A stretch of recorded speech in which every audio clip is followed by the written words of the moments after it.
Prabowo dan Putin bertemu Indonesia-Rusia tekan 4 kerjasama. Pemprov DKI Jakarta hapus sanksi pajak kendaraan bermotor. Pemberangkatan Satgas Konga 25 bonus Kongo. Roket Starship meledak saat uji coba.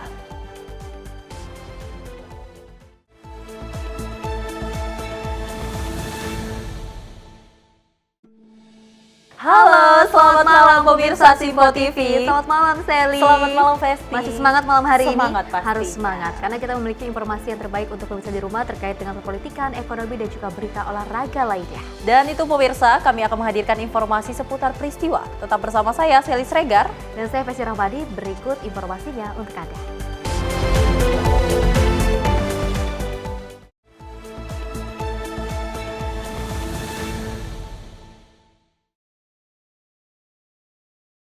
Pemirsa, kita awali dengan berita utama. Presiden Prabowo Subianto ini bertemu dengan Presiden Vladimir Putin. Tentunya untuk membahas terkait dengan penguatan kerjasama Indonesia dan Rusia. Dan keduanya sepakat memperluas kolaborasi di berbagai sektor strategis dari 4 dokumen kerjasama. Salah satunya adalah pendirian platform investasi Indonesia-Rusia. Dan ini adalah kunjungan resmi saya sebagai Presiden Republik Indonesia. Presiden Republik Indonesia Prabowo Subianto bertemu dengan Presiden Rusia Vladimir Putin di Saint Petersburg pada Kamis 19 Juni untuk membahas penguatan hubungan kerjasama bilateral. Kerjasama yang disepakati pendirian platform investasi Indonesia-Rusia. Kerjasama kedua yaitu kesepakatan di bidang perhubungan. Kerjasama ketiga Indonesia dan Rusia sepakat melakukan kerjasama di bidang teknologi informasi dan media massa. Keempat, Indonesia dan Rusia sepakat melakukan kerjasama di bidang ilmu pendidikan tinggi. Pertemuan ini berlangsung hangat setelah Indonesia resmi menjadi anggota penuh BRICS pada 6 Januari 2025. Prabowo menyampaikan apresiasi atas dukungan Rusia dalam proses aksesi cepat Indonesia ke dalam organisasi tersebut. Presiden Putin menyambut baik kehadiran Indonesia di BRICS dan menyampaikan harapannya agar Indonesia dapat memberikan kontribusi besar dalam berbagai kegiatan organisasi. Ia juga menyampaikan kegembiraannya atas pertemuan dengan Prabowo Subianto, seraya menekankan pentingnya hubungan strategis antara kedua negara. Menurut Putin, kerjasama Indonesia dan Rusia memiliki potensi besar di berbagai bidang. Уважаемый господин президент, уважаемые друзья, я очень рад вас видеть на этот раз в Петербурге. Bapak Presiden, yang mulia Bapak Presiden yang saya hormati, saya sangat senang bertemu bersama Bapak Presiden di Санкт-Петербург. Мы встречались в Москве еще до вашей инаугурации. Kami sudah bertemu di Moskow sebelum inaugurasi Bapak Presiden pada tahun lalu. И теперь есть возможность в ходе вашего официального визита поговорить поподробнее о всем комплексе наших отношений. Dan hari ini kami ada peluang untuk membahas isu-isu bilateral lebih terperinci. Завтра мы будем принимать участие в пленарной сессии Петербургского международного экономического форума. Besok kita akan ikut serta dalam sesi pleno SPIEF, Forum Ekonomi Internasional di Санкт-Петербург. И вы у нас там главный гость. Bapak Presiden akan sebagai tamu utama di sana. Это хорошая площадка, которая функционирует в течение уже многих лет и собирает достаточно большое количество предпринимателей и политиков со всего мира. Itu platform yang sangat bagus dan efektif dan setiap tahun menggabung berbagai pengusaha, pakar, dan politikus. Наши отношения развиваются поступательно с Индонезией. Hubungan Rusia dan Indonesia berkembang secara konsisten. Товарооборот растет. Volume perdagangan naik. У нас есть хорошие перспективы по целому ряду приоритетных и очень интересных направлений взаимодействия. Kami ada banyak perspektif di berbagai bidang. Это и сельское хозяйство, и космос, и энергетика. Termasuk pertanian, penjelajahan luar angkasa, dan energi. Это взаимодействие в области военно-технического сотрудничества. Kerjasama di bidang militer dan teknis. У нас большой объем и причем растущий объем взаимодействия. Kami ada banyak peluang untuk kerjasama dan kami masih ada banyak peluang dan kapasitas untuk berkembang. Индонезия стала полноправным членом БРИКС, Indonesia menjadi anggota penuh di BRICS. и мы очень рассчитываем, даже я уверен в том, что Индонезия внесет свой существенный вклад в развитие и работу этой организации, которая приобретает все больше и больше вес в международных делах. Dan harapan saya bahwa Indonesia akan memberikan sumbangan besar dalam kegiatan organisasi ini. Мы очень рады видеть вас, уважаемый господин президент. Kami sangat senang bertemu bersama. Dalam pertemuan tersebut, Prabowo menyoroti bahwa hubungan ekonomi Indonesia-Rusia terus berkembang secara positif. Ia mencatat kemajuan signifikan dalam kerjasama bilateral yang kini mencakup banyak sektor. Mulia Presiden Putin, saya ingin menyampaikan terima kasih saya, penghargaan saya atas undangan ini hari ini dan penerimaan yang begitu baik diberikan kepada saya dan delegasi saya. Уважаемый господин президент, в первую очередь хотел бы выразить искреннюю благодарность и глубокую признательность от имени всей нашей делегации за организацию визита, а также за оказанный нам теплый прием. Saya juga terima kasih sekali lagi. Sebelum saya dilantik, saya sudah diterima tahun lalu dan ini adalah kunjungan resmi saya sebagai Presiden Republik Indonesia. Также я благодарю вас за организованную ранее встречу до момента моего официального вступления в должность президента Республики Индонезии и очень рад, что сейчас появилась возможность провести мой первый официальный визит в статусе президента Республики Индонезия. Juga terima kasih pelantikan saya, Bapak Presiden mengirim utusan senior untuk menghadiri pelantikan saya. Также благодарю вас за направление высокопоставленного представителя, который принял участие в моей инаугурации. Juga saya sangat terima kasih Rusia mendukung Indonesia menjadi anggota BRICS penuh dengan waktu yang sangat cepat. И также, пользуясь случаем, хотел бы выразить глубокую признательность Российской Федерации за поддержку полноценного вступления Индонезии в БРИКС в такой короткий срок. Sesungguhnya saya ingin hadir langsung di KTT Kazan, tapi pada saat itu saya baru dilantik 1 hari dan saya harus melantik kabinet saya. Конечно же, я хотел лично присутствовать на саммите в Казани, но дело в том, что прошел на тот момент всего лишь 1 день с момента моей инаугурации, и я должен был руководить новыми назначениями в кабинете министров. Dan sesudah itu hubungan kita terus meningkat. Pejabat-pejabat senior dari Rusia datang terus. Saya sudah jumpa dengan Wakil Perdana Menteri Mantirov, saya kira sudah tahun ini mungkin sudah di Jakarta sudah 2 kali, di St. Petersburg 1 kali. Menteri Luar Negeri saya sudah 3 kali dalam belum 1 tahun sudah 3 kali ke Rusia. Jadi hubungan kita meningkat terus. Saya mengikuti perkembangan, banyak kemajuan di berbagai bidang. Ekonomi membaik, hubungan ekonomi kita, kerjasama di banyak bidang juga sangat baik, dan perjanjian kita ikut serta dalam Eurasian Free Trade Area juga berjalan dengan sangat baik. Jadi terima kasih Presiden Putin. Banyak sekali kemajuan dalam hubungan ini dan Putin menambahkan peluang kerjasama terbuka luas, termasuk di bidang energi, pertahanan, pertanian, dan eksplorasi luar angkasa, yang menjadi fondasi penting bagi hubungan kedua negara ke depan. Tim redaksi Sinpo TV melaporkan. Selain itu, pemirsa, Presiden RI Prabowo Subianto dan Presiden Rusia Putin saling bertukar cenderamata sebagai simbol persahabatan antara Indonesia dan juga Rusia. Hadiah yang diberikan mencerminkan penghargaan terhadap kebudayaan dan juga tradisi masing-masing negara. Momen akrab terjadi antara Presiden Indonesia Prabowo Subianto dan Presiden Rusia Vladimir Putin saat mereka saling bertukar cenderamata usai pertemuan bilateral di Saint Petersburg pada Kamis 20 Juni. Putin memberikan dua buku yang ditulis oleh Prabowo berjudul Kepemimpinan Militer yang telah diterjemahkan dan diterbitkan di Rusia.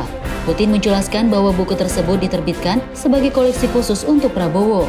Sebagai balasan, Prabowo memberikan patung miniatur berlambang burung Garuda yang dipahat rapi. Dengan rasa bangga, Prabowo menyampaikan Garuda merupakan lambang dari negara Indonesia. Putin kemudian memberikan hadiah berupa pedang perwira yang diserahkan dengan penuh kehormatan sebagai simbol persahabatan. Selain itu, Putin juga memberikan koin sebagai bagian dari tradisi Rusia yang melambangkan hubungan persahabatan kedua negara. Prabowo menerima koin tersebut sambil mengucapkan terima kasih dan menunjukkan cenderamata lainnya, yaitu kris khas Bali sebagai simbol kebudayaan Indonesia. Tim redaksi Sinpo TV melaporkan. Selain itu, Presiden Prabowo Subianto mendorong lebih banyak pemuda Indonesia belajar di Rusia lewat beasiswa sebagai bagian dari penguatan kerjasama pendidikan. Hal ini menunjukkan komitmen Indonesia memperkuat kerjasama di bidang pendidikan dan juga sumber daya manusia sebagai investasi jangka panjang.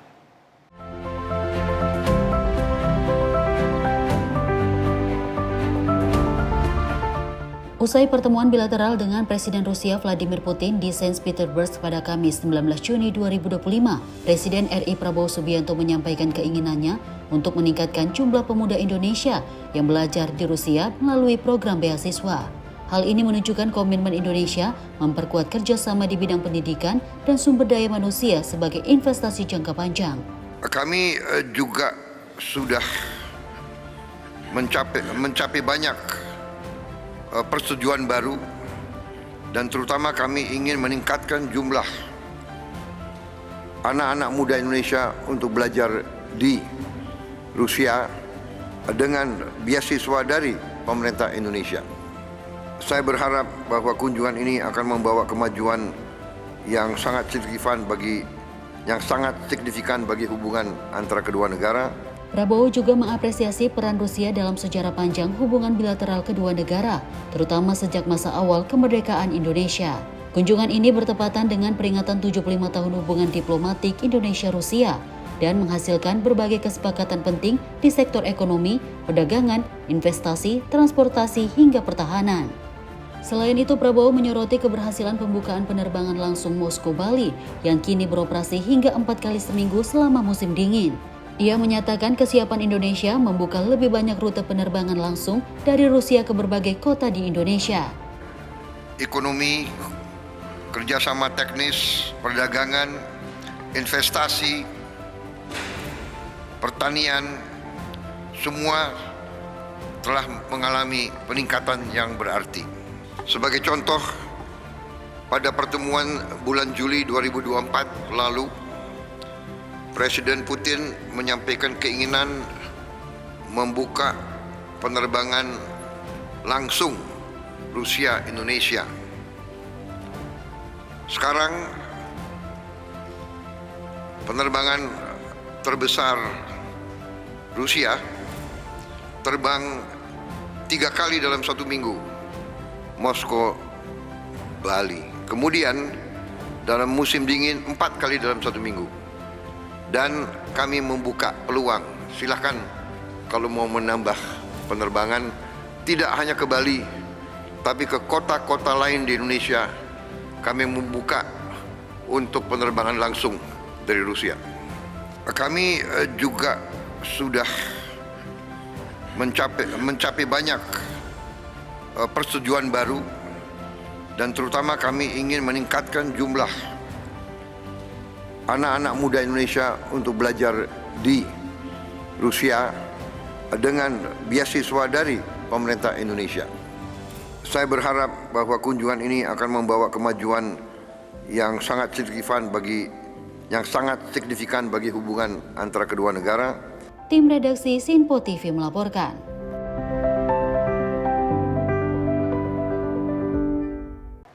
Sementara itu, pemirsa, Prabowo Subianto melakukan penghormatan kepada para korban tragedi penghukuman Leningrad dengan meletakkan karangan bunga di Diskarporsky Memorial Cemetery, Rusia pada Kamis 20 Juni 2025. Kegiatan ini merupakan bagian dari kunjungan kenegaraan Prabowo ke Rusia dalam rangka mempererat hubungan bilateral antara kedua negara.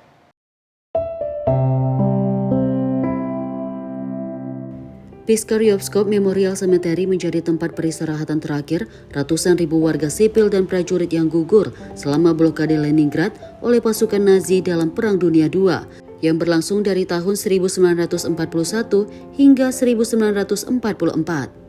Di lokasi ini 3 prajurit Rusia membawa karangan bunga di depan Prabowo dan meletakkannya di bawah patung Motherland Mother, simbol keteguhan rakyat Rusia dalam menghadapi blokade. Usai peletakan bunga, upacara dilanjutkan dengan mengheningkan cipta. Prosesi berlangsung hikmat diiringi rintik hujan yang turun perlahan. Tidak ada satupun peserta termasuk Prabowo yang berlindung di bawah payung. Hal ini mencerminkan penghormatan penuh terhadap momen sakral tersebut. Upacara ditutup dengan penghormatan militer dan difail. Jajaran pejabat pemerintah Indonesia yang turut mendampingi Presiden Prabowo juga ikut memberikan penghormatan di lokasi bersejarah tersebut. Tim redaksi Sinpo TV melaporkan.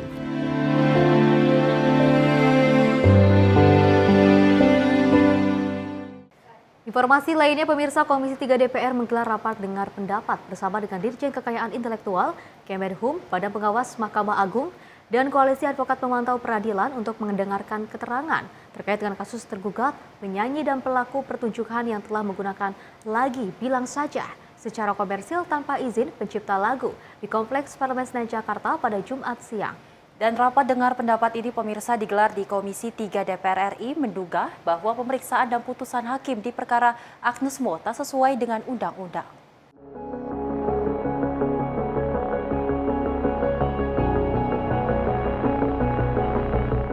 Kasus perihal penggunaan hak cipta lagu kini kerap menjadi sorotan publik usai beberapa musisi membawakan lagu dalam berbagai event atau konser musik.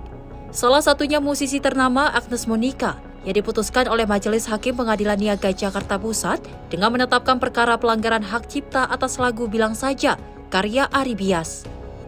Namun putusan tersebut dinilai tak sesuai dengan undang-undang yang ada.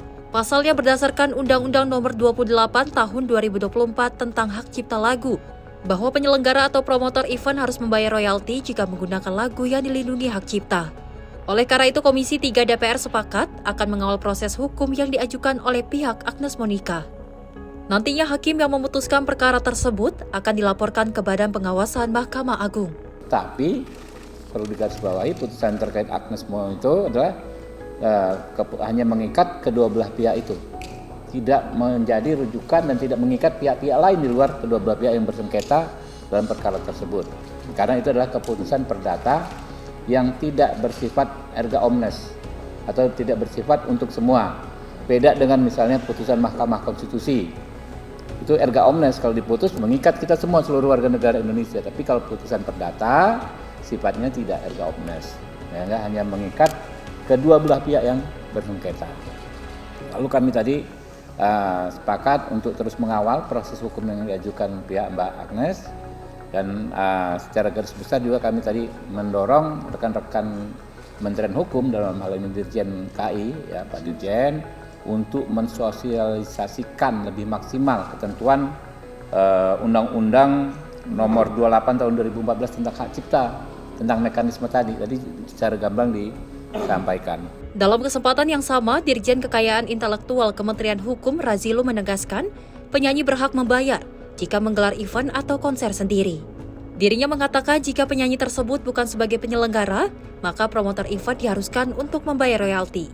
Nah, jadi menurut kita apa yang ada dalam peraturan perundang-undangan ini dengan seluruh peraturan pelaksanaannya sudah sangat jelas, ya. Dan kami tadi juga meminta data kepada LMKN, ya, sebagai satu pintu pembayaran dari seluruh yang mengelola royalti ini. Berapa sih event yang dilaksanakan penyelenggaraan kegiatan yang sifatnya di publik selama dari 2022 sampai dengan 2025 itu hampir 824. Dan seluruh pembayaran dilakukan oleh promotor, oleh partai politik, perguruan tinggi, perusahaan, LMK yang mengadakan kegiatan, dan juga ada yang dibayar oleh penyanyi sendiri yang menyelenggarakan konser sendiri. Tetapi ketika dia penyanyi membayar royalti, itu bukan sebagai penyanyi. Dia bayar karena dia menyelenggarakan konser. Itu kurang lebih penegasan dari kami terkait dengan apa yang kita diskusikan tadi. Terima kasih. Dari Jakarta, Fahrizal Davariskiano, Simpo TV melaporkan.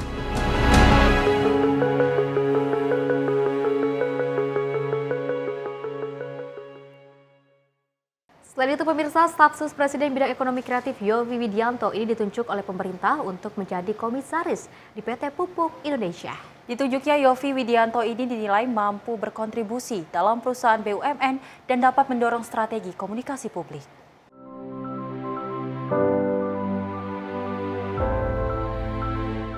Menteri Badan Usaha Milik Negara Erick Thohir resmi mengangkat musisi senior sekaligus staf sus Presiden bidang ekonomi kreatif Yovie Widianto menjadi komisaris PT Pupuk Indonesia. Pengangkatan ini tertuang dalam SK 156 garing MBU garing 06 garing 2025 dan SK 014 garing Didam garing Do garing 2025 yang ditandatangani oleh Menteri BUMN Erick Thohir.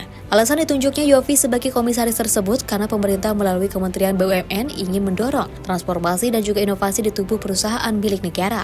Dengan latar belakang di dunia kreatif dan komunikasi, Yovie dinilai mampu berkontribusi dalam pengembangan strategi komunikasi publik, penguatan citra perusahaan, serta pendekatan inovatif dalam penyampaian program-program Pupuk Indonesia. Oleh karena itu, kehidupan staf sus Presiden Prabowo ini dapat memberikan perspektif yang segar melalui kapabilitas yang dimiliki dalam struktur komisaris perusahaan BUMN.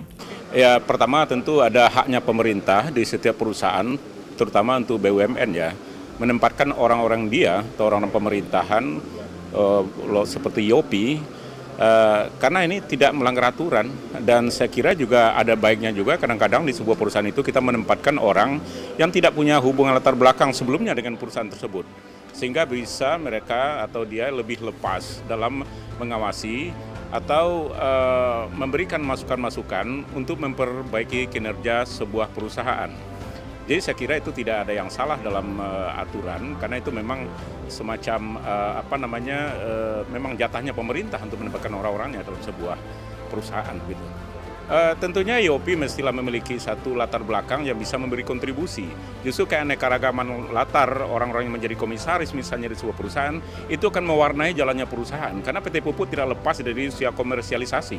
Nah, komersialisasi ini membutuhkan orang yang punya relasi lebih baik dengan dunia luar misalnya. Kalau Yovie saya lihat memang dia punya latar belakang hubungan internasional kalau saya nggak salah ya itu juga cukup bagus bagi seorang Yovie untuk menjadi menjadi pengawas di perusahaan tersebut. Ya, pertama saya berikan apresiasi dulu ya kepada Mas Yovie Widianto sebagai seniman dan musisi yang lagu-lagunya cukup hit di kalangan anak muda. Mungkin ini ya pertimbangan pemerintah mengambil Mas Yovie sebagai salah satu komisaris ya. Jadi mungkin Mas Yovie ini di kalangan milenial ini cukup diminati lagu-lagunya oleh para anak-anak muda, sehingga inilah mungkin ingin dibangun oleh pemerintah bahwa anak-anak muda ini memiliki talenta yang cukup baik, sehingga brand Mas Yovie ini mungkin yang ingin dibangun kepada PT Pupuk Indonesia. Di sisi lain, Mas Yovie ini adalah memiliki latar belakang hubungan internasional.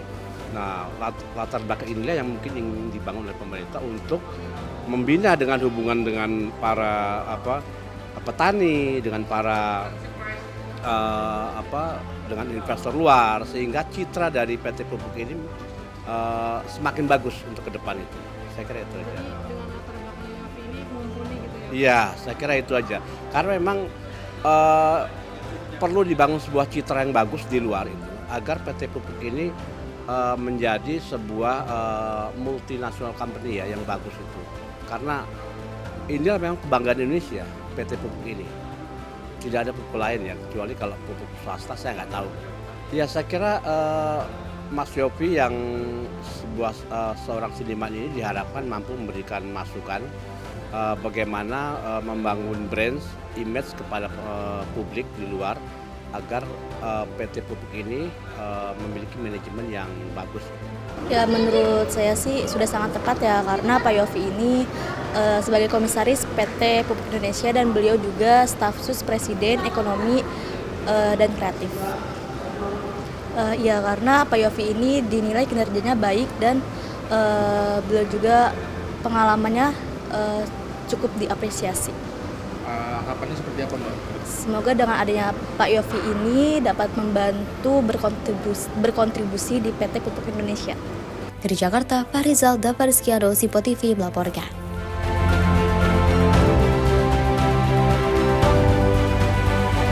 Sebanyak 53 kepala sekolah rakyat berhasil menjalankan retreat selama 5 hari di Batalion Arhanud, Pesanggerahan, Jakarta Selatan.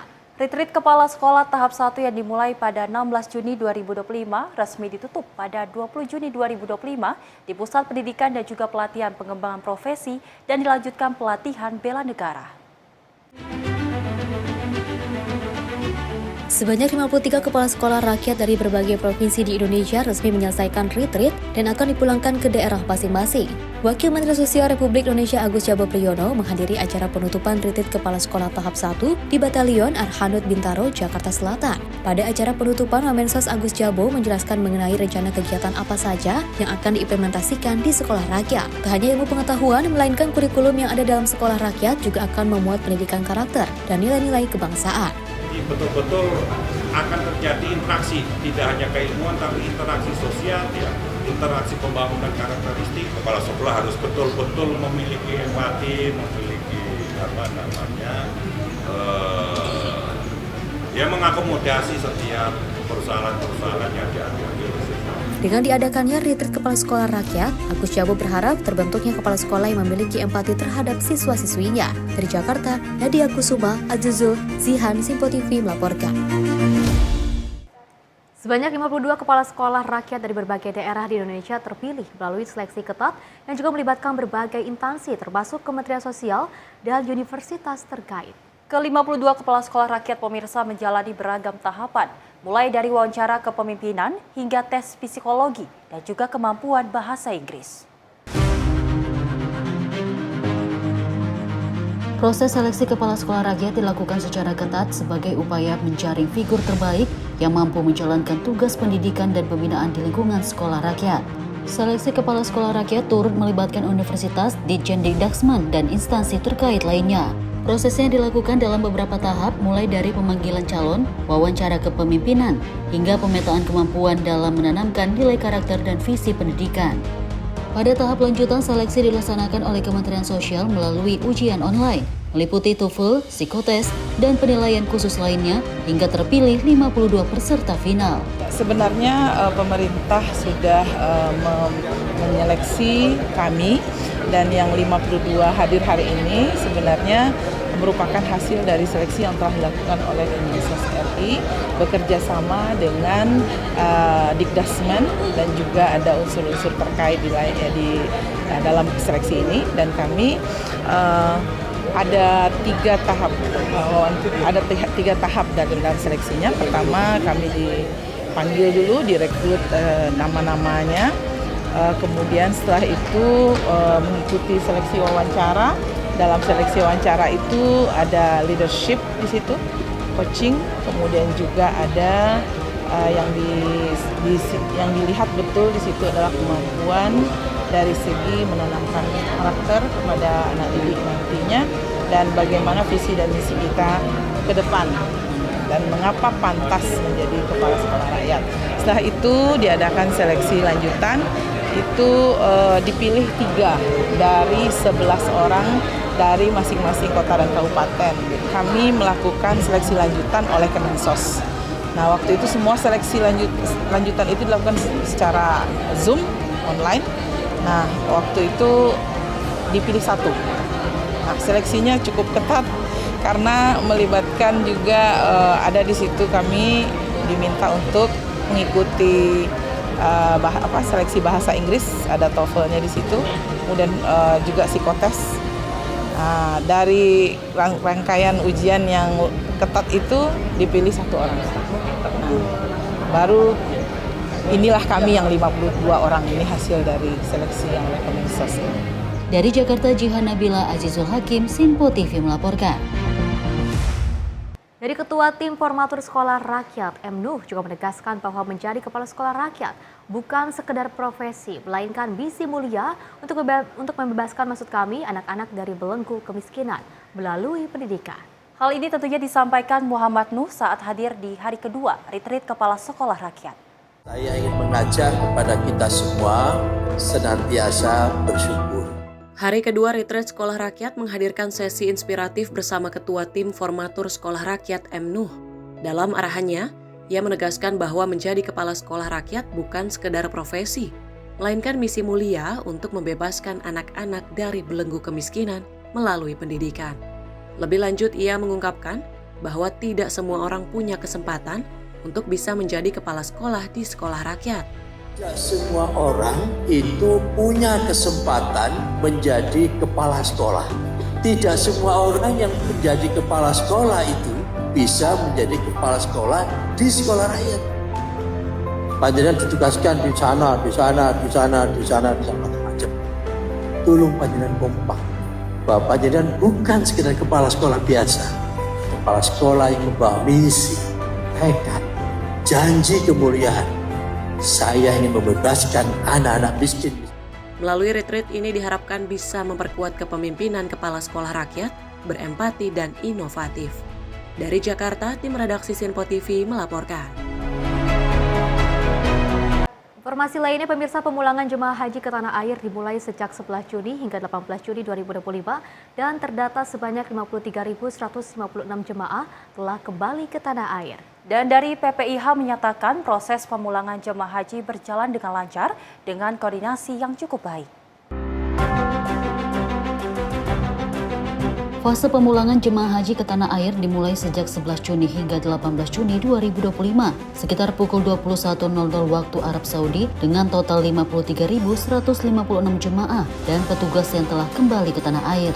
Pada 19 Juni 2025, sebanyak 8.650 orang jemaah dan petugas yang tergabung dalam 22 kloter terbang dipulangkan.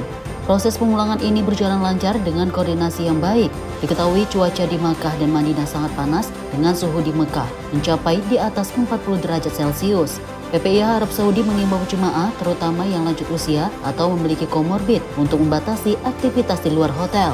Dodo Murtado juga mengingatkan jemaah untuk rutin minum air, makan sesuai jadwal dan menjaga kesehatan selama ibadah haji. Jemaah yang membutuhkan bantuan diharapkan menghubungi petugas yang siap memberikan layanan. Saat ini kami sampaikan cuaca di Arab Saudi saat ini tengah memasuki puncak musim panas. Suhu udara bisa sangat ekstrim, terutama pada siang hari, yaitu di kisaran 43 bahkan sampai 46 derajat Celcius. Dan ini berpotensi menyebabkan dehidrasi, kelelahan, bahkan gangguan kesehatan serius, terutama bagi jemaah haji lansia dan juga jemaah yang memiliki penyakit bawaan atau komorbid. Oleh karena itu, PPIH Arab Saudi mengingatkan pada seluruh jemaah haji untuk lebih banyak melakukan aktivitas ibadah di dalam penginapan atau di dalam hotel. Salat 5 waktu dapat tetap dijalankan dengan khusyuk di kamar atau musala hotel, dengan membaca Al-Quran, memperbanyak zikir, berdoa, serta muhasabah diri. Semua bisa dilakukan tanpa harus memaksakan diri keluar ruangan dalam kondisi yang saat ini cukup panas. Tim redaksi Sinpo TV melaporkan. Pemirsa, Mensos tegaskan tidak ada titipan siswa di sekolah rakyat. Informasinya usai jeda berikut ini.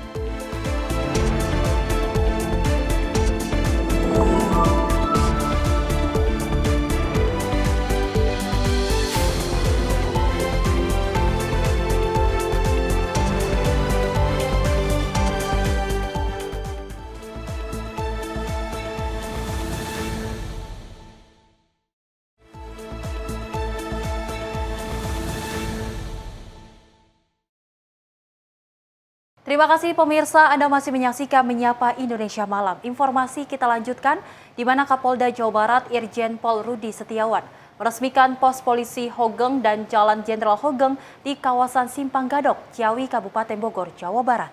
Tentunya pemirsa, penamaan pos polisi dan ruas jalan ini sebagai bentuk penghormatan terhadap mantan Kapolri Jenderal Polisi Purnawirawan Hogeng, Iman Santoso, yang juga dikenal sebagai sosok yang teladan dalam integritas, kesederhanaan dan juga pelayanan. Semangat Polri untuk masyarakat. Polri untuk masyarakat, kita kepalkan tangan. Kapolda Jawa Barat Irjen Pol Rudi Setiawan meresmikan pos polisi Hogeng dan Jalan Jenderal Hogeng di kawasan Simpang Gadok, Ciawi, Kabupaten Bogor, Jawa Barat. Penamaan pos polisi dan juga ruas jalan sebagai bentuk penghormatan terhadap mantan Kapolri Jenderal Polisi Hogeng Iman Santoso yang dikenal sebagai sosok teladan dalam integritas, kesederhanaan dan pelayanan. Selain pos Hogeng, peresmian juga dilakukan terhadap fasilitas lainnya, yakni pos polisi Subianto di kawasan Sentul. Penamaan pos dan jalan tersebut dimaksudkan untuk menginspirasi para anggota Polri, khususnya yang bertugas di wilayah Polres Bogor, agar meneladani sosok Jenderal Hogeng yang dikenal luas sebagai polisi jujur dan berintegritas. Pos Hogeng kini dilengkapi fasilitas modern termasuk comment center yang dapat memantau pergerakan kendaraan secara real-time di sepanjang jalur wisata Puncak. Kita telah meresmikan renovasi 2 bangunan yang sangat bermanfaat buat masyarakat di Kabupaten Bogor, yaitu di gedung Pos Gadok ini yang diberi nama tadi Pak Hugeng, dan satu lagi di Sentul Pos Subianto. Ini diharapkan dapat membantu atau memberikan pelayanan yang terbaik kepada masyarakat di bidang lalu lintas, baik yang ke arah Sentul maupun yang ke arah Puncak dari Gadok itu ya.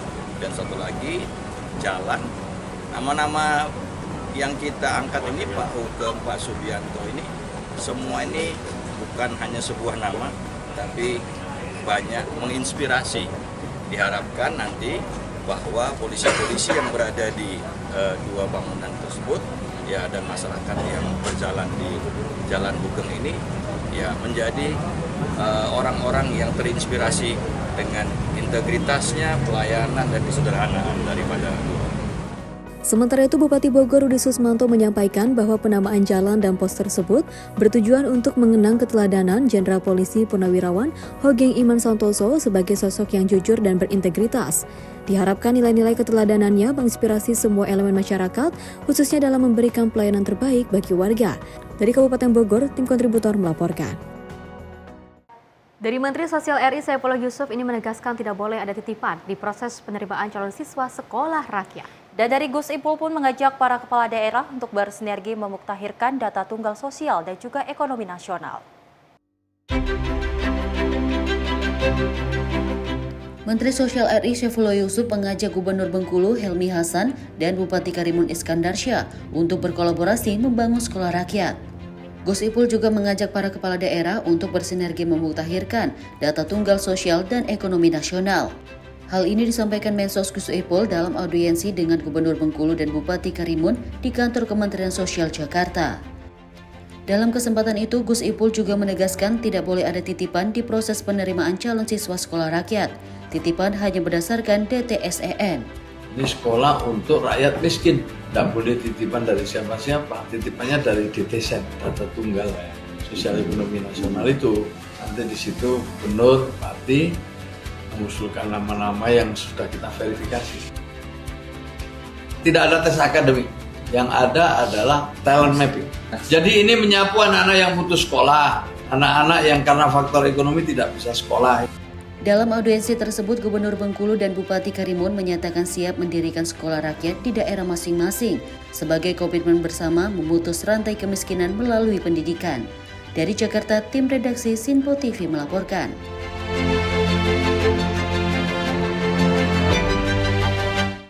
Pemirsa, hingga akhir Mei 2025 defisit APBN tercatat 21 triliun atau 0,09% dari PDB, lebih rendah dibandingkan dengan tahun lalu. Dan dari Menteri Keuangan Sri Mulyani menyebut defisit ini masih aman dan juga sesuai proyeksi tahunan pemerintah.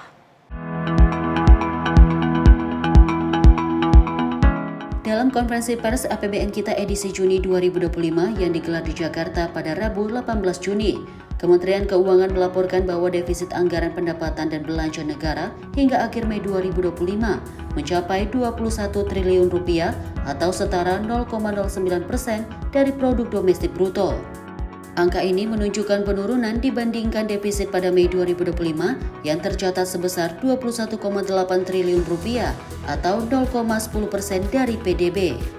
Menteri Keuangan Sri Mulyani menyatakan bahwa defisit yang tercatat masih dalam batas aman dan sejalan dengan proyeksi tahunan pemerintah, yaitu sebesar 616,2 triliun rupiah atau 2,53% dari PDB. Menurutnya, perbandingan dengan tahun lalu menunjukkan pengelolaan fiskal yang tetap terjaga, meskipun terjadi ketimpangan antara pendapatan dan belanja negara. Namun dari overall balance, keseimbangan keseluruhan APBN kita, posisi 31 Mei mengalami defisit 21 triliun. Ini ya, kalau bulan lalu surplus 4,3 triliun, bulan ini defisit 21. Apa artinya 21 triliun? Kalau kita lihat di Undang-Undang APBN, yaitu kolom paling kiri, tahun ini Undang-Undang APBN menetapkan defisit total nanti adalah 616 triliun. Jadi ini 21 triliun masih sangat kecil, tapi kita terus akan memantau perkembangan pelaksanaan APBN. Ini artinya 0,09%. APBN 2025 dirancang dengan defisit 616,2 menurut Undang-Undang 62 tahun 2024. Defisit APBN bertujuan untuk melakukan counter cyclical sehingga ekonomi yang cenderung mengalami tekanan dan perlemahan itu bisa di-counter siklusnya dengan APBN sehingga pelemahannya tidak berdampak signifikan terhadap ekonomi dan terutama pada masyarakat. Defisit APBN disebabkan oleh realisasi pendapatan yang belum mampu menutupi total belanja negara. Namun demikian, realisasi pendapatan tercatat lebih cepat dibandingkan belanja negara. Hingga akhir Mei 2025, pendapatan negara telah mencapai 995,3 triliun rupiah atau 33,1% dari target tahunan. Naik signifikan dari periode yang sama tahun lalu yang sebesar 810,5 triliun rupiah. Tim redaksi Sinpo TV melaporkan. Dari Menteri Pendidikan Dasar dan juga Menengah Abdul Muti bersama Gubernur Jawa Barat Deddy Mulyadi melakukan pertemuan untuk membahas persoalan terkait dengan pendidikan di Jawa Barat. Dan tentunya pemirsa, keduanya berjanji akan berusaha memberikan pelayanan pendidikan yang baik agar tidak ada anak-anak di Jawa Barat yang putus sekolah. Menteri Pendidikan Dasar dan Menengah Abdul Muti menerima kunjungan Gubernur Jawa Barat Deddy Mulyadi di kantor Kemendikbud Jakarta pada Selasa 17 Juni 2025. Pertemuan tersebut membahas sinergitas program revitalisasi, sarana dan prasarana satuan pendidikan, serta koordinasi alternatif penyelesaian masalah pendidikan, seperti mengatasi angka putus sekolah di Provinsi Jawa Barat. Wakil Menteri Pendidikan Dasar dan Menengah Atif Latiful Hayat mengatakan bahwa langkah yang dilakukan Gubernur Jawa Barat sangat tepat dalam berkoordinasi di bidang pendidikan, di mana fokus pertama terkait fasilitas pendidikan yang memerlukan perbaikan dan kedua soal angka putus sekolah yang meningkat. Satu pendekatan yang sangat tepat dari Pak Gubernur untuk mengkoordinasikan dengan kami sebagai Kementerian Teknis di bidang pendidikan. Pertama terkait dengan fasilitas pendidikan yang ada di Jawa Barat yang memerlukan perbaikan. Kedua terkait dengan siswa yang tak putus sekolah, umpamanya bagaimana untuk penyelesaian. Sementara itu, Gubernur Jawa Barat Deddy Mulyadi menyampaikan bahwa dari pertemuan tersebut sudah mendapatkan beberapa solusi yang akan segera diaplikasikan dalam implementasi penerimaan siswa baru. Saat kita sudah mendapat berbagai solusi yang akan kita aplikasikan dalam implementasi penerimaan siswa baru. Dari Jakarta, tim redaksi Sinpo TV melaporkan. Pemirsa, Dewan Perwakilan Rakyat Daerah atau DPRD DKI Jakarta melakukan inspeksi mendadak atau sidak di flyover Jembatan 3 dan 2 Jakarta Utara dan Barat pada Kamis malam. Dalam sidaknya kali ini pemirsa ditemukan adanya besi pembatas penghubung jembatan yang mulai renggang sehingga membuat jalan di lokasi tersebut berlobang dan juga berdampak bahaya bagi pengendara yang melintas di kawasan tersebut.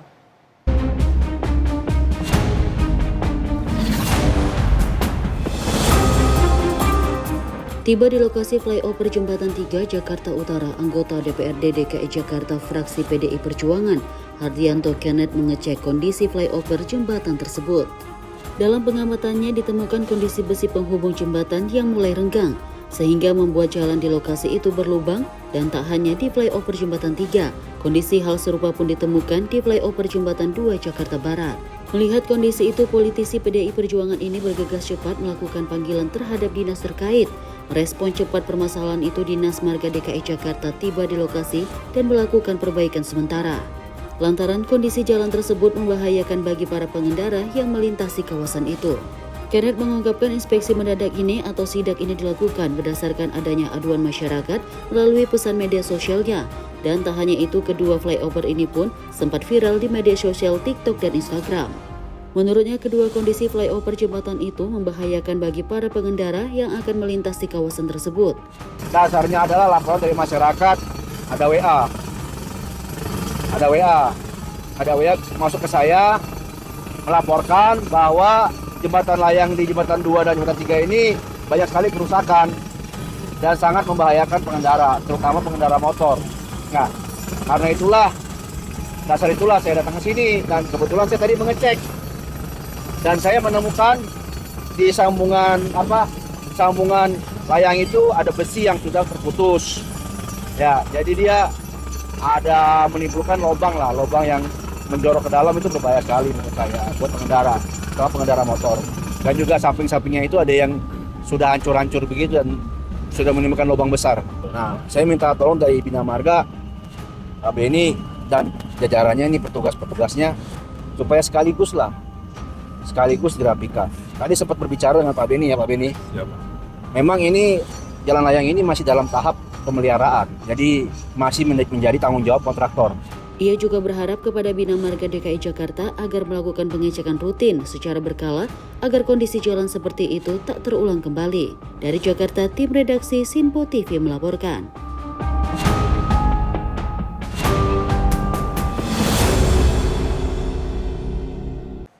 PT PLN Unit Induk Distribusi Jakarta Raya ini memberikan promo tambah daya listrik dengan potongan biaya sebesar 50% dalam rangka menyambut hari ulang tahun ke-498 Jakarta. Tentunya pemirsa, promo ini berlaku mulai 19 Juni hingga 2 Juli 2025 dan ditujukan bagi seluruh pelanggan di wilayah Jakarta Raya.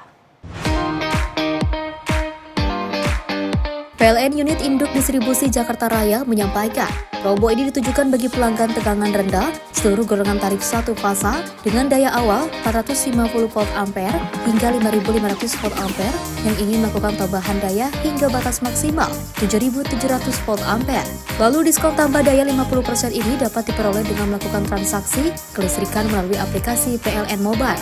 Bagi pelanggan prabayar cukup melakukan pembelian token, sedangkan pelanggan pasca bayar dapat melakukan pembayaran tagihan listrik. Dari PLN ya, dalam hal ini UID Jakarta Raya, dalam rangka merayakan ulang tahun Jakarta 498, kita lakukan program yaitu adalah promo tambah daya. Nah, ini hanya berlaku di pelanggan PLN Jakarta Raya. Ya, dimulai tanggal 19 Juni sampai dengan 2 Juli 2025. Nah, pelanggan-pelanggan apa saja yang akan diberikan promonya, yaitu adalah pelanggan semua golongan tarif. Ya, tapi dayanya dibatasi, yaitu adalah daya 450 sampai dengan 5.500, boleh tambah daya sampai dengan 7.700. Dari Jakarta, Dio Malau, Sinpo TV melaporkan.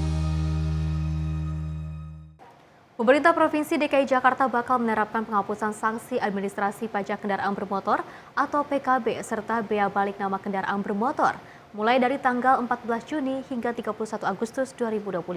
Kebijakan relaksasi pajak tersebut diberikan sebagai bagian dari kado spesial Hari Ulang Tahun Jakarta ke-498 sekaligus kemerdekaan RI ke-80.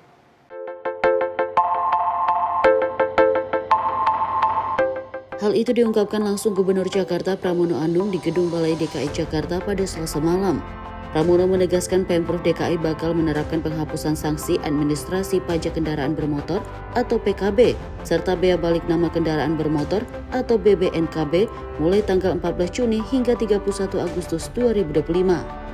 Menurutnya, kebijakan relaksasi pajak itu diberikan sebagai bagian dari kado spesial Hari Ulang Tahun Jakarta ke-498 sekaligus kemerdekaan RI ke-80. Mulai dari tanggal 14 Juni sampai dengan 31 Agustus, maka pemerintah Jakarta akan melakukan penghapusan sanksi administrasi pajak kendaraan bermotor atau PKB, bea balik nama kendaraan bermotor yang tadi saya sebutkan sejak tanggal 14 Juni sampai dengan tanggal 31 Agustus. Ini sebagai bagian kado ulang tahun untuk warga Jakarta dan sekaligus kado pemerintah. Para warga yang memiliki kendaraan bermotor dan belum melaksanakan kewajibannya dihimbau untuk turut memanfaatkan kebijakan ini. Dari Jakarta, Dio Malau, Sinpo TV melaporkan.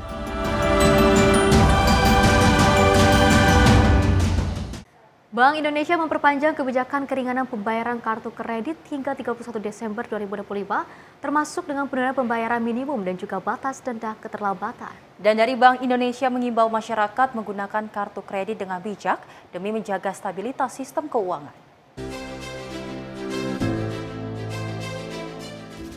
Bank Indonesia kembali memperpanjang kebijakan peringanan pembayaran kartu kredit hingga 31 Desember 2025 yang sebelumnya dijadwalkan berakhir pada 30 Juni 2025. Gubernur Bank Indonesia Peri Warjio menjelaskan bahwa kebijakan ini mencakup penurunan batas minimum pembayaran kartu kredit dari 10% menjadi 5%, serta denda keterlambatan maksimal hanya 1% dari total tagihan dan tidak melebihi Rp100.000. Selain itu, tarif SKNBI ditetapkan sebesar Rp1 dari BI ke bank dan maksimal Rp2.900 dari bank ke nasabah. Kebijakan ini telah beberapa kali diperpanjang dengan tujuan utama menjaga stabilitas sistem keuangan dan mendukung daya beli masyarakat. Bank Indonesia menilai bahwa keringanan ini penting di tengah kondisi ekonomi yang belum sepenuhnya pulih, sehingga masyarakat memiliki ruang lebih dalam mengelola pembayaran utangnya tanpa membebani keuangan pribadi secara berlebihan. Surat berharga negara SPN di pasar sekunder untuk menjaga stabilitas pasar keuangan. Kedua, penguatan strategi operasi moneter pro market guna makin memperkuat efektivitas transmisi penurunan suku bunga, menjaga kecukupan likuiditas, mempercepat pendalaman pasar uang dan pasar valuta asing, serta mendorong aliran masuk modal asing, yaitu dengan mengelola struktur suku bunga, instrumen moneter, dan shock falas untuk memperkuat efektivitas transmisi penurunan suku bunga dengan tetap menjaga daya tarik aliran masuk portofolio asing ke aset keuangan domestik, memperkuat strategi lelang sekuritas rupiah Bank Indonesia SRBI dan pembelian surat berharga negara SPN di pasar sekunder untuk menjaga kecukupan likuiditas di pasar uang dan perbankan, dan memperkuat peran dealer utama untuk meningkatkan transaksi SRBI di pasar sekunder dan transaksi repo repurchase agreement antar pelaku pasar. Ketiga, penguatan publikasi asesmen transparansi suku bunga dasar kredit SPDK dengan pendalaman pada suku bunga kredit berdasarkan sektor prioritas yang menjadi cakupan kebijakan insentif likuiditas makroprudensial KLM sebagaimana dalam lampiran. Keempat, perluasan akseptasi digital melalui akselerasi persiapan implementasi kris antar negara, yaitu Indonesia-Jepang, khususnya untuk transaksi outbound ke Jepang, dan Indonesia-Tiongkok untuk uji coba implementasi. Kelima, perpanjangan kebijakan tarif sistem clearing nasional Bank Indonesia SKNBI dan kebijakan kartu kredit sampai dengan 3 Desember 2025 yang terdiri dari tarif SKNBI sebesar Rp1 dari Bank Indonesia kepada bank dan tarif SKNBI maksimum Rp2.900 dari bank kepada nasabah, dan kebijakan batas minimum pembayaran oleh pemegang kartu kredit sebesar 5% dari total tagihan dan kebijakan nilai denda keterlambatan sebesar maksimum 1% dari total tagihan serta tidak melebihi Rp100.000. Gubernur Bank Indonesia juga mengimbau masyarakat agar menggunakan kartu kredit secara bijak. Ia menekankan bahwa penggunaan kartu kredit yang tidak terkendali dapat menimbulkan masalah keuangan pribadi yang berdampak pada stabilitas sistem keuangan nasional. Bank Indonesia terus memantau pola konsumsi, utang, dan pembayaran masyarakat guna memastikan sistem keuangan tetap terjaga. Tim redaksi Sinpo TV melaporkan. Tentunya pemirsa, Bank Indonesia mempertahankan suku bunga di acuan 5,50% karena inflasi tetap terkendali dan nilai tukar stabil. Dan dari BI juga memperkuat kebijakan moneter makro prudensial dan juga sistem pembayaran serta memperpanjang insentif SKNBI dan juga kartu kredit hingga 31 Desember 2025.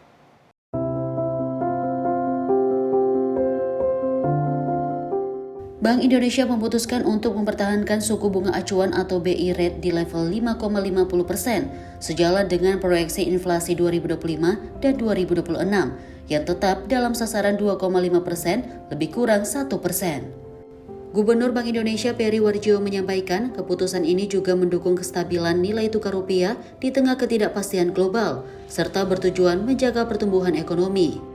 RDGBI juga mempertahankan suku bunga deposit facility di 4,75% dan lending facility di 6,25%. Bank Indonesia terus mengoptimalkan kebijakan makro-prudensial akomodatif dan sistem pembayaran untuk mendukung pertumbuhan ekonomi berkelanjutan. Langkah-langkah strategis dilakukan melalui perluasan digitalisasi pembayaran, penguatan infrastruktur sistem pembayaran, dan peningkatan fleksibilitas likuiditas perbankan. Selain itu, stabilitas nilai tukar juga diperkuat lewat intervensi di pasar spot, NDF luar negeri, dan di NDF domestik. Kestabilan nilai tukar rupiah sesuai dengan fundamental di tengah ketidakpastian pasar global yang masih tinggi, serta perlunya untuk tetap turut mendorong pertumbuhan ekonomi. Kedepan, Bank Indonesia akan terus mencermati ruang penurunan BI rate guna mendorong pertumbuhan ekonomi dengan tetap mempertahankan inflasi sesuai dengan sasarannya dan stabilitas nilai tukar sesuai dengan fundamentalnya. Sementara itu, kebijakan makro-prudensial akomodatif terus dioptimalkan untuk mendukung pertumbuhan ekonomi yang berkelanjutan dengan berbagai strategi untuk mendorong pertumbuhan kredit dan meningkatkan fleksibilitas pengelolaan likuiditas oleh perbankan. Kebijakan sistem pembayaran juga diarahkan untuk turut menopang pertumbuhan ekonomi melalui perluasan akseptasi pembayaran digital serta penguatan infrastruktur dan konsolidasi struktur industri sistem pembayaran. Bank Indonesia juga memperkuat operasi moneter yang pro pasar guna meningkatkan efektivitas transmisi penurunan suku bunga dan menarik aliran modal asing. Ini dilakukan melalui pengelolaan suku bunga instrumen moneter, penguatan lelang SRBI, pembelian SBN di pasar sekunder, serta peningkatan peran dealer utama. Selain itu, BI memperpanjang kebijakan tarif SKNBI dan keringanan kartu kredit hingga 31 Desember 2025 untuk mendukung daya beli masyarakat. Tim redaksi Sinpo TV melaporkan. Dari pemerintah, pemirsa bergerak cepat terkait dengan merespon dampak erupsi Gunung Lewotobi laki-laki di Nusa Tenggara Timur yang saat ini berada pada status tertinggi yaitu level 4 atau awas. Dan dari Menteri Koordinator Bidang Pembangunan Manusia dan Kebudayaan Pratikno ini bersama sejumlah pihak terkait melakukan koordinasi langsung untuk memastikan keselamatan dan juga pemulihan kondisi masyarakat yang terdampak. Pemerintah pusat melalui Kementerian Koordinator Bidang Pembangunan Manusia dan Kebudayaan bergerak cepat merespon erupsi Gunung Lewotobi laki-laki yang terjadi di Provinsi Nusa Tenggara Timur. Gunung tersebut kini berstatus level 4 atau awas dan telah berdampak langsung pada masyarakat di Kabupaten Sika dan Flores Timur. Menteri Koordinator PMK Pratikno berkoordinasi langsung dengan Kepala BNPB Letjen TNI Suharyanto, pemerintah Kabupaten Flores Timur yang diwakili oleh Wakil Bupati, serta pemerintah Kabupaten Sika melalui Sekretaris Daerah. Fokus utama pemerintah adalah memastikan keselamatan warga dari resiko paparan abu vulkanik dan potensi bahaya lain di kawasan rawan bencana. Selain itu, pemerintah juga mendorong percepatan pendistribusian bantuan logistik dasar, layanan kesehatan, dan kebutuhan esensial lainnya di hunian sementara yang telah beroperasi beberapa bulan terakhir. Tak hanya itu, pemerintah juga menekankan pentingnya percepatan pembangunan hunian tetap bagi warga yang terdampak agar pemulihan berjalan secara menyeluruh dan berkelanjutan. Langkah sigap lintas kementerian dan pemerintah daerah ini diharapkan mampu mengurangi risiko bencana sekunder serta menjamin terpenuhinya hak-hak dasar masyarakat di tengah kondisi darurat. Langkah sigap lintas kementerian dan pemerintah daerah ini diharapkan mampu mengurangi resiko bencana sekunder serta menjamin terpenuhinya hak-hak dasar masyarakat di tengah kondisi yang darurat. Dari Jakarta, tim redaksi Sinpo TV melaporkan. Pemirsa, Pramono bagikan tiket Formula E gratis. Usai jeda, tetap bersama kami.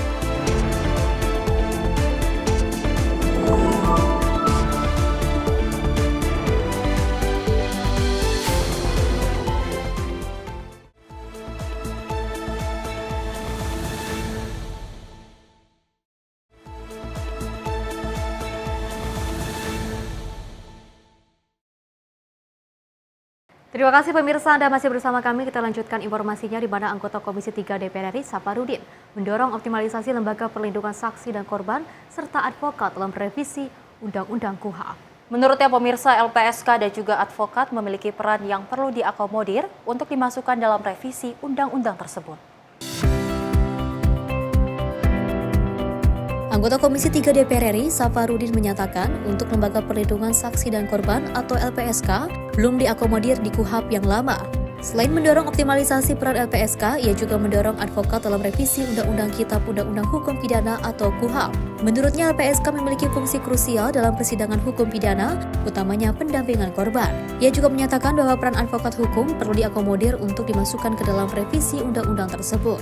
Sehingga diharapkan nantinya LPSK bisa diakomodir dan dimasukkan dalam pasal-pasal yang ada di KUHP yang nanti akan direvisi.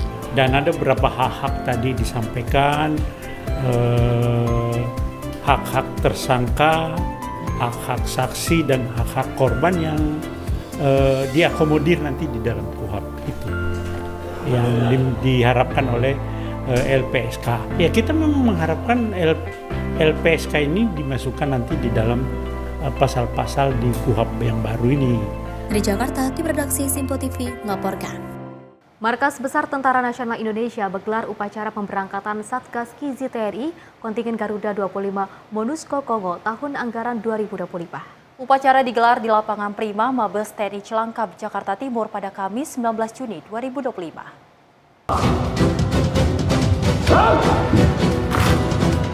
Upacara pemberangkatan Satgas Kizi TNI Konga 25 MONUSCO digelar dengan Inspektur Upacara Irjen TNI Letjen TNI Muhammad Saleh Mustafa, mewakili Panglima TNI Jenderal TNI Agus Subianto. Satgas ini merupakan bagian dari misi penjaga perdamaian Perserikatan Bangsa-Bangsa yang akan diberangkatkan ke Democratic Republic of Congo. Satuan ini berasal dari Denzipur 10, KYD Kodam 17 Cendrawasih, yang dipimpin oleh Komandan Satgas Mayor CZ Itomi J. Osunggu. Sebanyak 175 prajurit TNI meliputi 122 personil TNI Angkatan Darat, 39 TNI Angkatan Laut, dan 14 TNI Angkatan Udara diberangkatkan. Dalam amanatnya, Panglima TNI menegaskan bahwa penugasan ini merupakan kontribusi nyata TNI dalam menjaga perdamaian dan stabilitas global.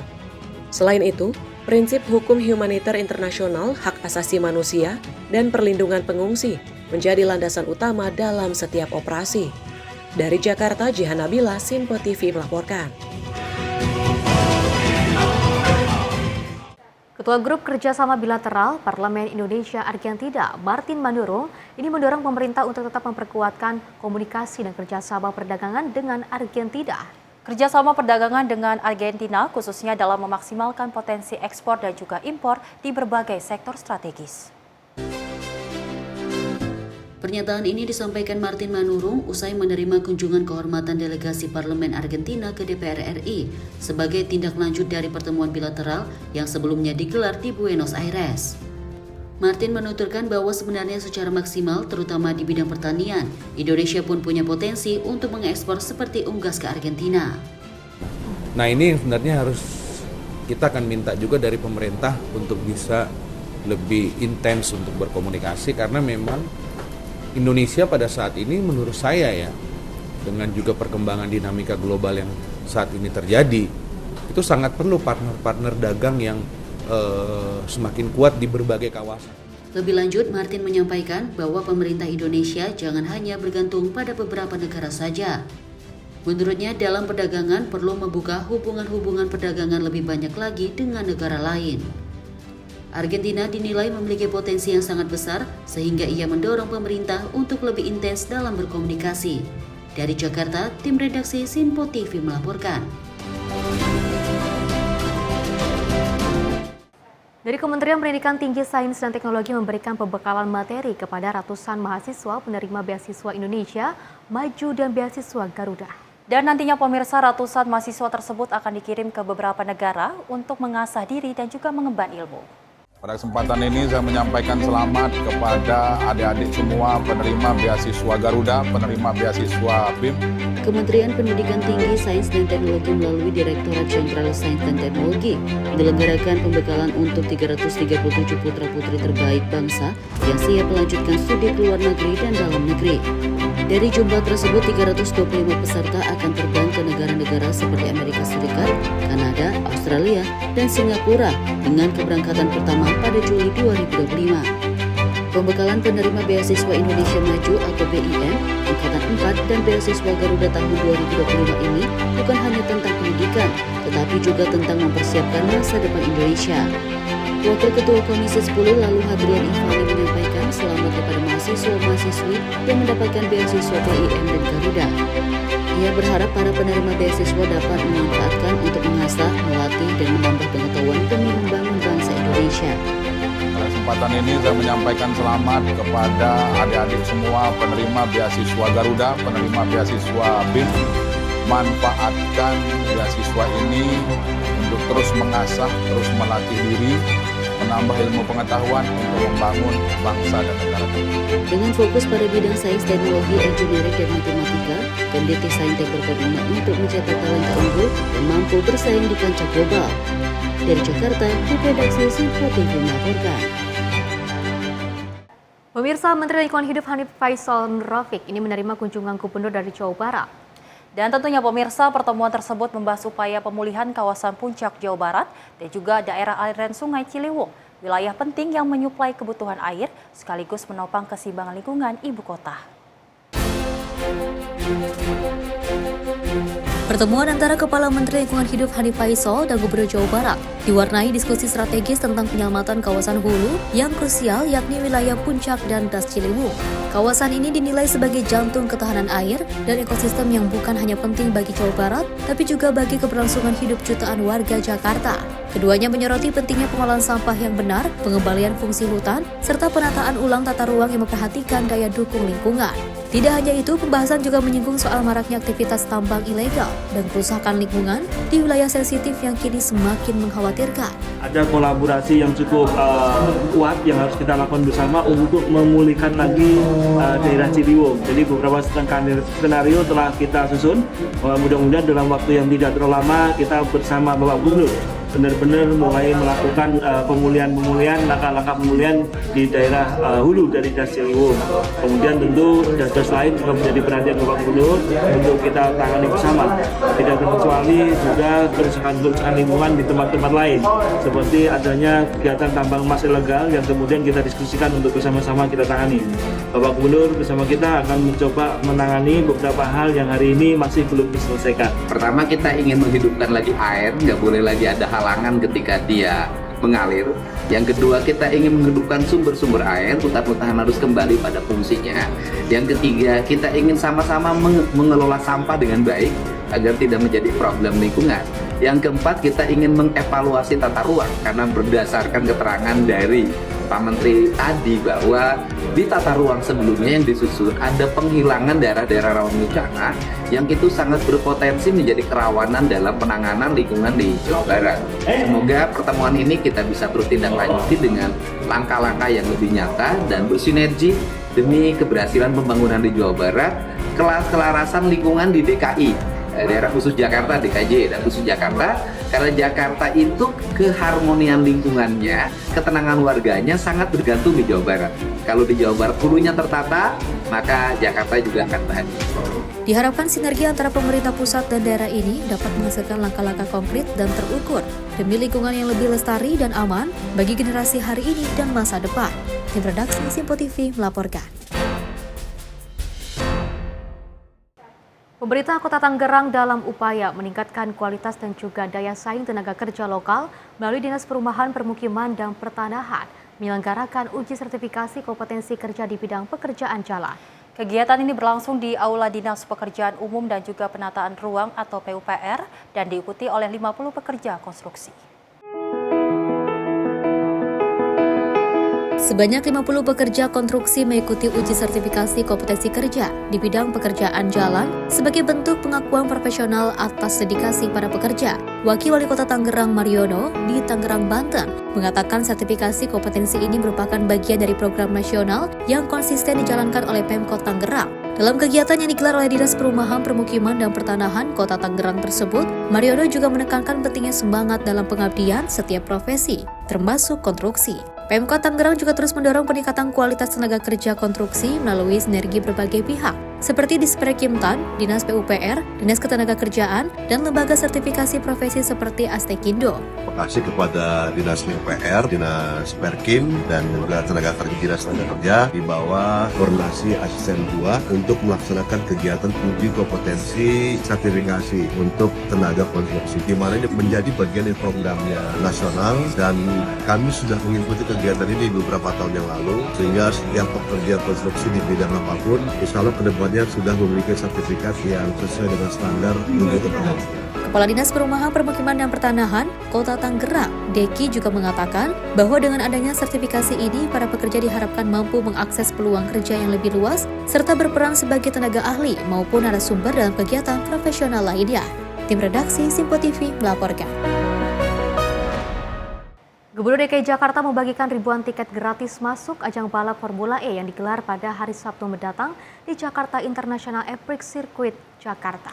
Tiket gratis tersebut dibagikan sebagai bentuk motivasi terhadap para pelajar untuk dapat lebih berprestasi ke depannya.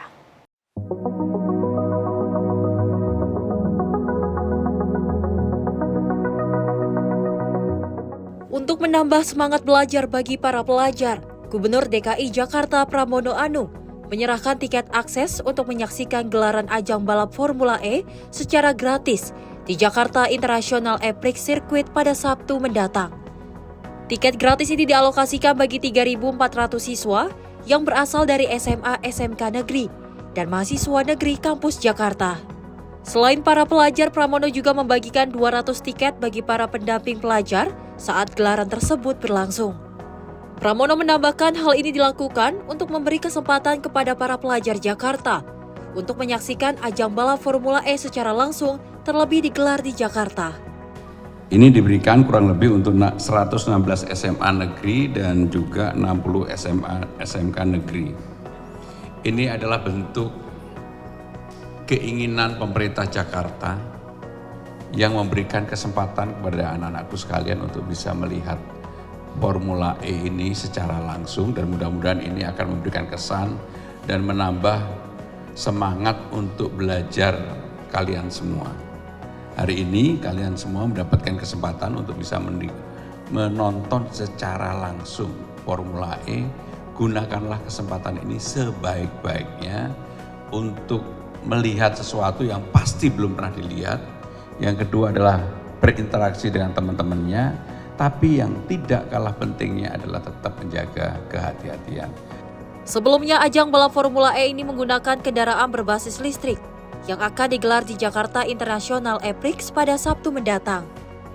Gelaran ajang balap tersebut diharap mampu memberi kesan mendalam bagi pelajar Provinsi DKI Jakarta. Dari Jakarta, Max, juru kamera Rafli Afandi, Tim Liputan Simpo TV. Dari Menteri Koordinator Bidang Pemberdayaan Masyarakat Muhaimin Iskandar mengaku bangga dengan pelaksanaan Jakarta Fair atau Pekan Raya Jakarta yang konsisten dilaksanakan setiap tahun. Hal itu disampaikannya saat memberikan arahan pada pembukaan Jakarta Fair 2025 di Ciexpo Kemayoran, Jakarta Pusat pada Kamis malam.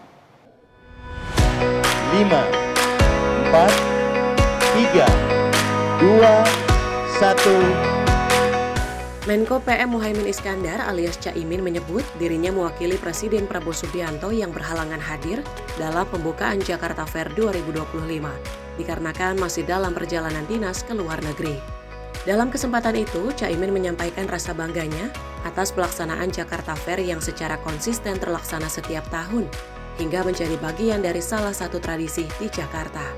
Dirinya pun berharap Jakarta Fair dapat menjadi titik temu yang melibatkan seluruh pihak, terutama dalam menciptakan kolaborasi untuk menumbuh kembangkan bisnis dan ekonomi tanah air. Puji syukur kehadirat Allah Subhanahu wa Ta'ala.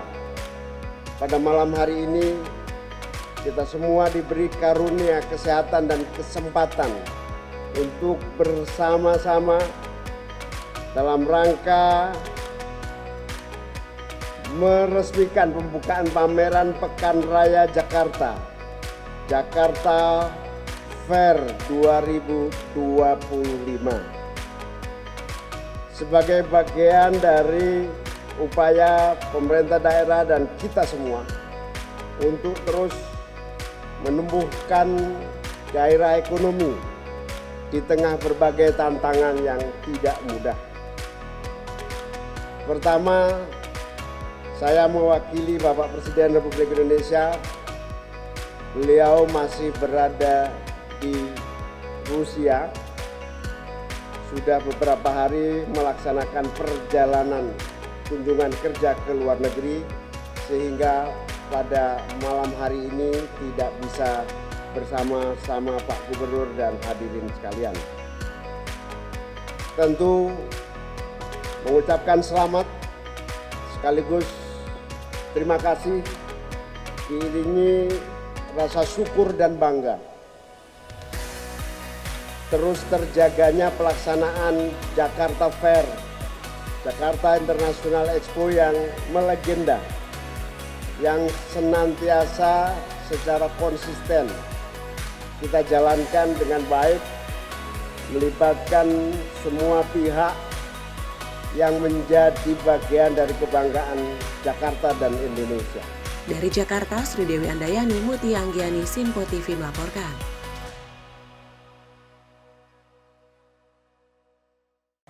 Kementerian Pendidikan Dasar dan Menengah bersama dengan Kementerian PUPR dan Kementerian Luar Negeri tengah berkolaborasi membangun Sekolah Indonesia Kuala Lumpur di Malaysia. Pembangunan sekolah modern ini pemirsa bertujuan memastikan bahwa anak-anak Indonesia di luar negeri tetap dapat mengakses pendidikan yang bermutu.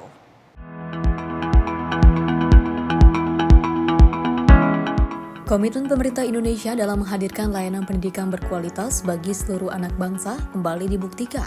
Saat ini Kementerian Pendidikan Dasar dan Menengah bersama Kementerian PUPR dan Kementerian Luar Negeri tengah berkolaborasi membangun Sekolah Indonesia Kuala Lumpur di Malaysia. Pembangunan sekolah modern ini bertujuan memastikan bahwa anak-anak Indonesia di luar negeri tetap dapat mengakses pendidikan yang bermutu. Proyek ini menjadi bagian dari upaya pemerintah menghadirkan fasilitas pendidikan yang ramah, aman, dan sesuai dengan kurikulum nasional, sekaligus memperkuat jalinan budaya dan identitas bangsa di kalangan diaspora. Data Kementerian Luar Negeri mencatat jumlah warga negara Indonesia di Malaysia mencapai lebih dari 1 juta orang, termasuk ribuan anak usia sekolah. Dengan adanya skill, diharapkan mereka dapat melanjutkan pendidikan tanpa hambatan, sekaligus memupuk rasa kebangsaan. Pembangunan skill ini juga sejalan dengan Sustainable Development Goals poin keempat tentang pendidikan berkualitas untuk semua. Harapannya model kerjasama lintas kementerian ini bisa menjadi contoh bagi pembangunan sekolah-sekolah Indonesia lainnya di negara sahabat. Komitmen pemerintah untuk melaksanakan amanah konstitusi, yaitu memberikan layanan pendidikan bermutu untuk semua. Semua yang ada di sini, apakah mereka anak-anak para pekerja migran, dan warga negara Indonesia yang tinggal di Malaysia ini, semua berhak mendapatkan layanan pendidikan yang bermutu. Sehingga pembangunan ini menjadi bagian dari upaya kita bersama, upaya pemerintah untuk bagaimana agar anak-anak Indonesia ini mendapatkan layanan pendidikan. Tim redaksi Simpo TV melaporkan. Pemirsa, kereta 1907 tabrak truk di perlintasan Tangerang. Informasinya usai jeda berikut ini.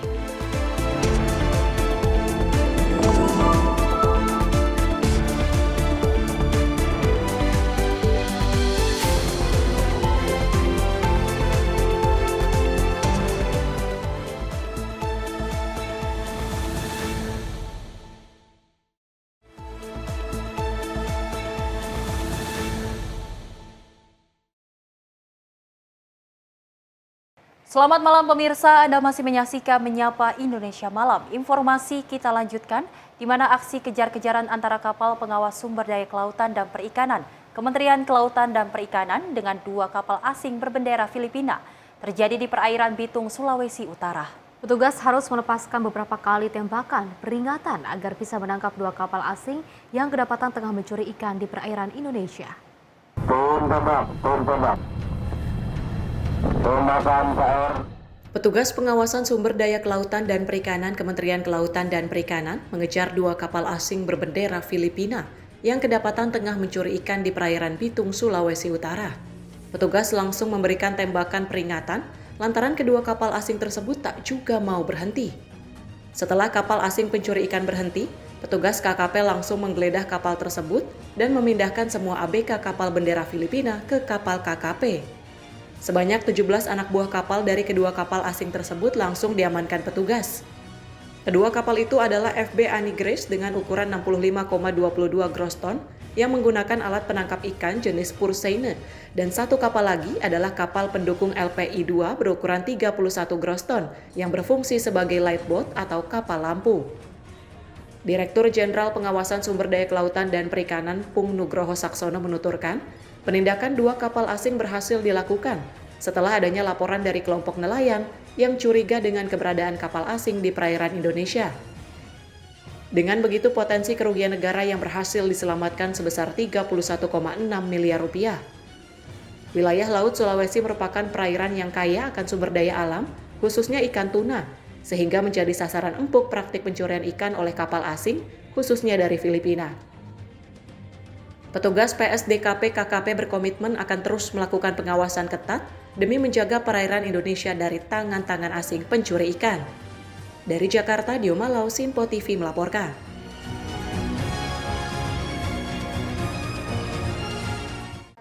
Pemirsa, Polda Banten menangkap sebanyak 61 pelaku tindak pidana narkotika. Dan puluhan tersangka merupakan hasil dari operasi yang digelar petugas kepolisian selama periode April hingga Juni 2025. Jalan saya agak lupa jalan.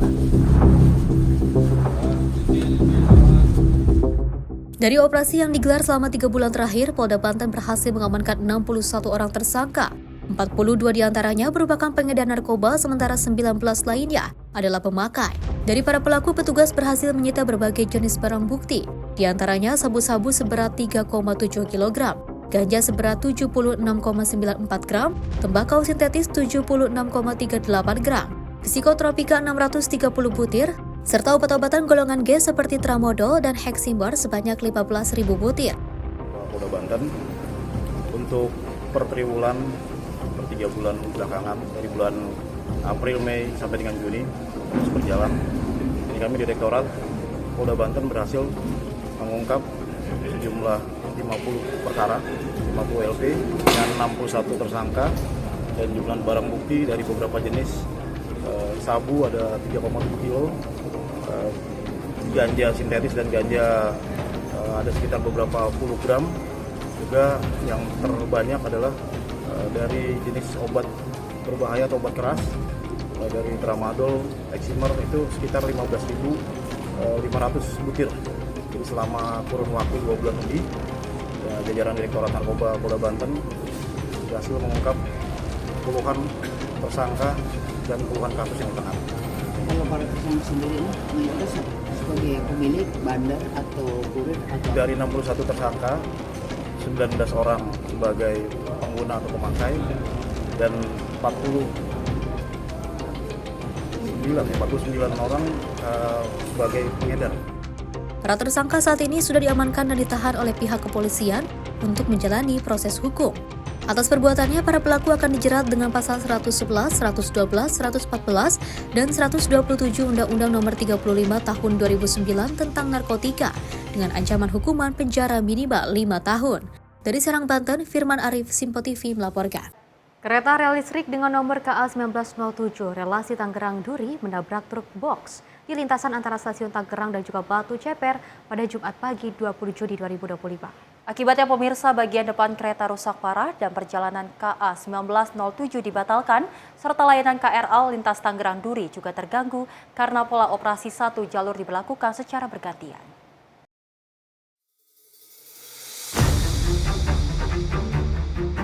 Sebuah kereta komuter lain dengan nomor perjalanan 1907 mengalami kecelakaan saat menabrak sebuah truk di lintasan sebidang. Bagian depan kereta terutama kabin masinis mengalami kerusakan cukup parah. Benturan keras membuat pintu depan hampir terlepas dan bagian depan kereta penyok. Akibat insiden ini perjalanan kereta api 1907 dibatalkan dan kereta dikembalikan ke stasiun Tangerang. Selanjutnya akan dilakukan pemeriksaan lebih lanjut di Depo Bukit Duri. Penumpang yang akan menuju stasiun Duri dialihkan menggunakan KRL pengganti dengan nomor perjalanan 1909 relasi Tangerang Duri. Untuk sementara, pola operasi KRL lintas Tangerang Duri diberlakukan satu jalur bergantian. Sejumlah perjalanan lain juga terpaksa dibatalkan atau hanya beroperasi hingga stasiun Batu Ceper. Hingga kini belum ada keterangan resmi terkait korban jiwa maupun luka-luka. Pihak berwenang masih melakukan investigasi untuk mengetahui penyebab kecelakaan tersebut. Dari Jakarta, tim redaksi Sinpo TV melaporkan. Diduga menyalahi izin berdiri di atas saluran air, belasan lapak PKL ditertibkan petugas Satpol PP pemerintah Kota Jakarta Barat di kawasan Tambora, Jakarta Barat. Dan satu persatu lapak pedagang kaki lima yang berada di Jalan Inspeksi Kelurahan Tambora, Jakarta Barat ini dibongkar paksa petugas Satpol PP.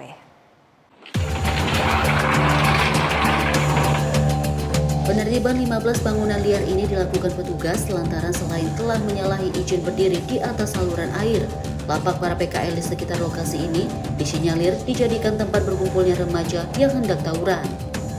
Sementara itu, meski pasrah tempat mata pencariannya ditertibkan petugas, namun para PKL berharap pemerintah Kota Jakarta Barat memberikan solusi dengan menempatkan mereka di lokasi lain agar mereka tetap bisa berjualan di tempat yang lebih layak. Kita melaksanakan penertiban bangunan liar di atas saluran got. Jumlah dari bangunan liarnya ada 15 gubuk, 16 bangunan lah. Kenapa dibongkar, Pak? Nah, sesuai dengan Perda 8 tahun 2007 bahwa bangunan liar itu tidak boleh berada di atas saluran air. Sudah sejak kapan, Pak, bangunan itu? Sudah lama ini, sudah bertahun-tahun. Sudah ada peringatan sebelumnya? Sudah. Kita sudah melaksanakan sesuai dengan SOP daripada penertiban 3 kali melawan. Selain penutupan saluran air, pelanggaran apa lagi Pak yang dilakukan terkait? Nah, kita kan menjaga hal-hal gangguan terhadap takut jadi melebar kemana-mana, bisa tempat tongkrongan, menimbulkan anak-anak untuk tawuran, seperti itu. Pak, ini terkait penertiban ini seperti apa Pak tanggapannya Pak?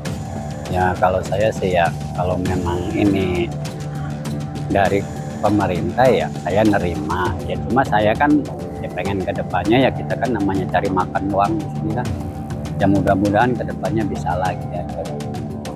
Ya Bapak mau ini berharap ada tempat yang lain gitu selain ini sudah dibongkar gitu. Ya kita sih pengennya tetap di sini karena di tempat lain juga kita bingung Pak.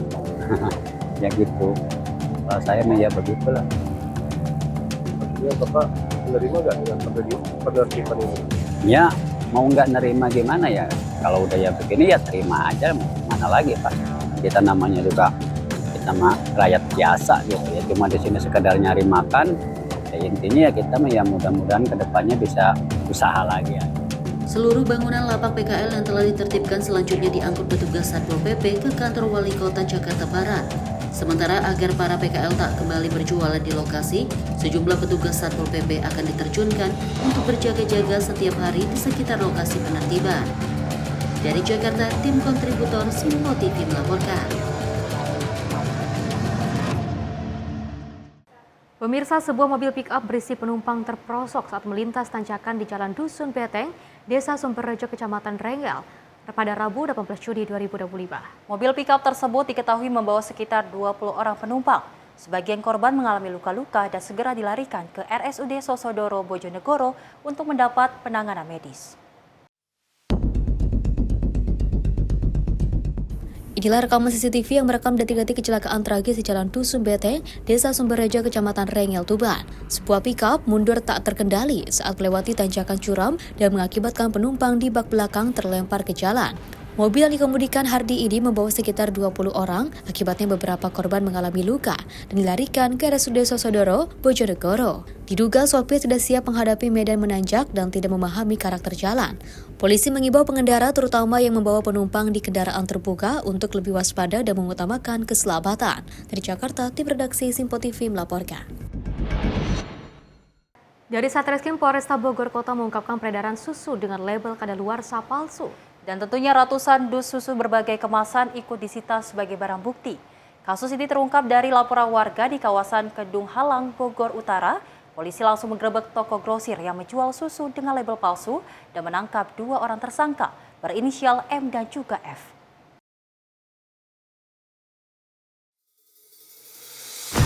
Satreskrim Polresta Bogor Kota mengungkapkan peredaran susu dengan label kadaluarsa palsu. 2 orang tersangka berinisial M dan F ditangkap. Polisi langsung menggerebek toko grosir yang menjual susu dengan label palsu. Setelah diselidiki, tersangka mengaku mendapat pasokan susu dari sebuah gudang di Depok. Barang bukti yang disita antara lain 38 dus susu Indomilk botol, 66 dus susu kotak, dan 300 kemasan satuan. Modus pelaku ialah mengganti label kadaluarsa dengan yang baru. Cetakan label palsu dibuat menyerupai asli, namun ada perbedaan.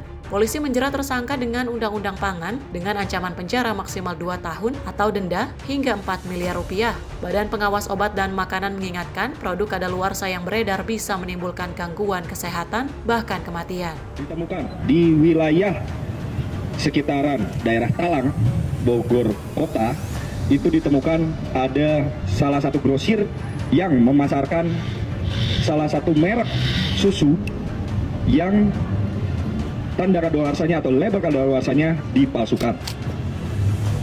Kemudian setelah dilakukan pemeriksaan terhadap yang bersangkutan ini mendapatkan barang dari wilayah Depok, di mana didapatkan gudang untuk penyimpanan barang-barang tersebut. Dari perbuatan atau kejadian tersebut, kami telah mengamankan 2 orang tersangka yang berada di belakang saya ini, inisial M dan F. Kemudian untuk modusnya sendiri, seperti yang dapat rekan-rekan lihat bahwa di depan kita ada beberapa susu merek Indomit, yang mana nanti kita akan perlihatkan, akan kita bandingkan merek yang seharusnya beredar di pasar dan yang tidak boleh beredar di pasar. Untuk barang bukti yang telah kita amankan dari kedua tempat tersebut, yaitu 38 dus susu merek Indomilk kemasan botol, 66 buah dus susu merek Indomilk kemasan kotak, dan 300 buah dus susu merek Indomilk kemasan kotak. BPOM dan polisi mengimbau masyarakat teliti memeriksa label produk dan segera melapor jika menemukan kasus serupa di pasaran. Tim redaksi Simpo TV melaporkan. Jalan Inspeksi Kali Cikarang Bekasi Laut mengalami kerusakan yang cukup parah di Kabupaten Bekasi, Jawa Barat. Selain rusak, jalan juga berlumpur dan licin pasca diguyur hujan, membuat sejumlah pengendara motor melintas terjatuh.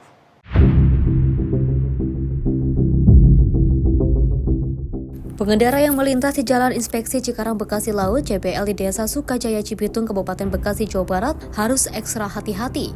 Jalan penghubung 2 kecamatan tersebut mengalami kerusakan cukup parah. Terlebih pasca diguyur hujan, jalan juga berlumpur dan juga licin. Tidak jarang pengendara motor yang melintas terjatuh.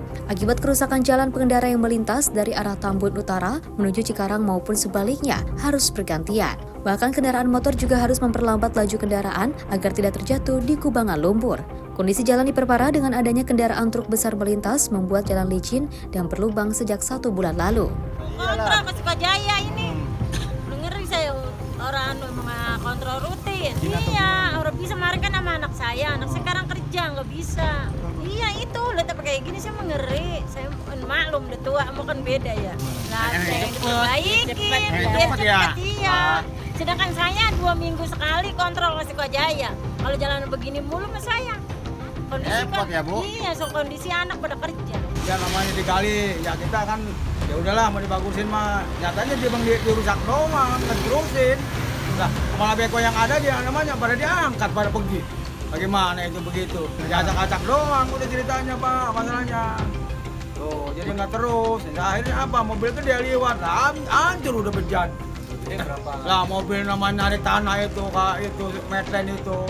Warga berharap kepada pemerintah Kabupaten Bekasi segera melakukan perbaikan. Pasalnya, akses jalan tersebut merupakan jalur alternatif untuk beraktivitas sehari-hari. Dari Bekasi, Muhammad Ridwan, Simpo TV melaporkan. Warga Kampung Pondok Jaya 0201 Kelurahan Pondok Jaya, Kecamatan Pondok, Tangerang Selatan, digegerkan dengan adanya penemuan mayat janin bayi terbungkus plastik. Janin berjenis kelamin laki-laki pemirsa ditemukan warga di tumpukan sampah.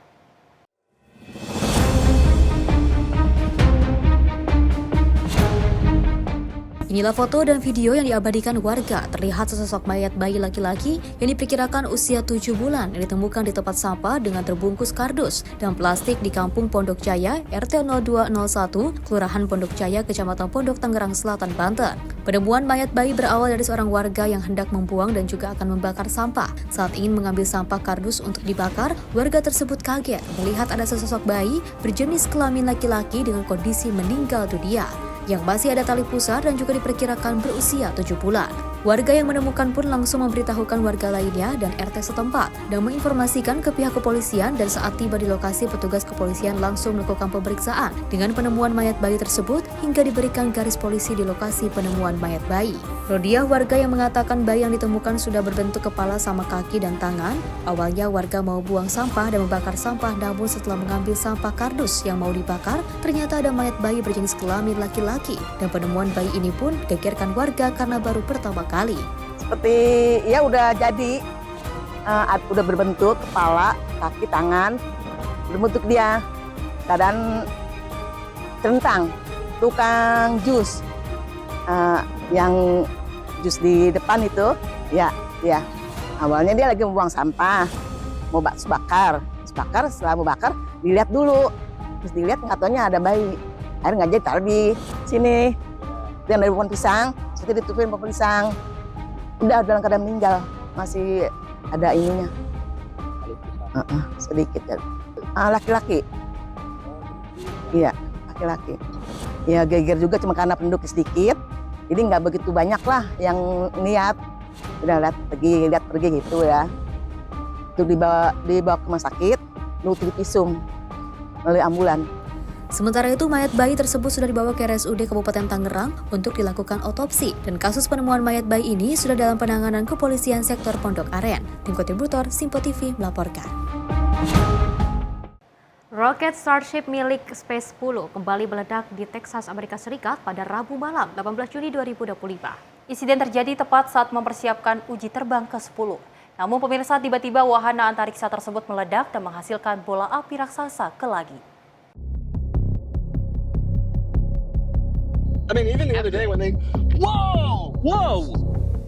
Insiden bermula ketika SpaceX sedang melakukan uji statis pada tahap atas Starship, yaitu prosedur di mana mesin roket dinyalakan, sementara kendaraan tetap terikat di tanah. Saat pengisian bahan bakar cair berupa oksigen dan metana, tiba-tiba terjadi dua ledakan besar yang menghasilkan bola api dan asap hitam membumbung tinggi ke langit Texas. Video dari lokasi memperlihatkan ledakan pertama terjadi di bagian hidung roket, disusul ledakan kedua di sisi kiri wahana antariksa. Akibatnya menimbulkan kekhawatiran di kalangan masyarakat sekitar karena getaran ledakan terasa hingga ke rumah penduduk dan menyebabkan jendela bergetar, serta menyebabkan tertundanya jadwal uji terbang ke-10 Starship yang sebelumnya telah direncanakan. Meski tidak ada korban jiwa, SpaceX dan pihak berwenang langsung mengamankan lokasi dan mengimbau masyarakat agar tidak mendekati area uji coba selama proses penanganan berlangsung. Dari Jakarta, tim redaksi Simpo TV melaporkan.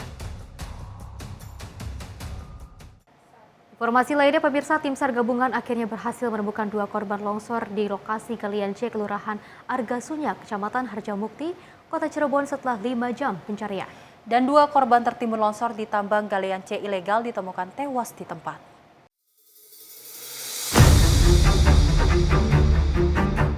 Tim SAR gabungan temukan 2 korban bencana tanah longsor di Galian C, Kelurahan Argasunya, Kecamatan Harjamukti, Kota Cirebon, dalam keadaan meninggal dunia pada Rabu 18 Juni 2022. Sejak pagi, tim SAR gabungan melakukan pencarian korban dengan menggunakan eskavator dari Dinas Lingkungan Hidup. Saat melakukan pembuangan material longsor, tepat pukul 16.03 waktu Indonesia Barat, tim SAR gabungan menemukan korban pertama atas nama Dani Damara, yang kemudian jasad korban dibawa ke rumah sakit untuk pengidentifikasian. Lalu tim SAR gabungan kembali menemukan korban dalam keadaan meninggal dunia dan ditemukan pada sekitar pukul 16:58 waktu Indonesia Barat atas nama Rian Andria. Kedua korban dibawa ke rumah sakit untuk pengidentifikasian oleh tim Inafis Polres Kota Cirebon dan setelah itu jasad korban diserah terimakan kepada pihak keluarga untuk dimakamkan. Tim redaksi Simpo TV melaporkan. Curiga dengan kardus paket pesanan yang hendak diantarnya ke daerah Serpong, Tangerang Selatan, seorang pengemudi ojek online ini terkejut ternyata isi kardus paket barang pesanan tersebut berisi narkoba jenis sabu yang dikamuflase ke dalam bungkus makanan biskuit. Atas temuan tersebut, pemirsa, Kepolisian Polsek Cengkareng, Jakarta Barat yang mendapatkan laporan dari pengemudi ojek online dan masih terus melakukan penyelidikan dan juga pengejaran terhadap pemilik barang haram narkoba jenis sabu tersebut.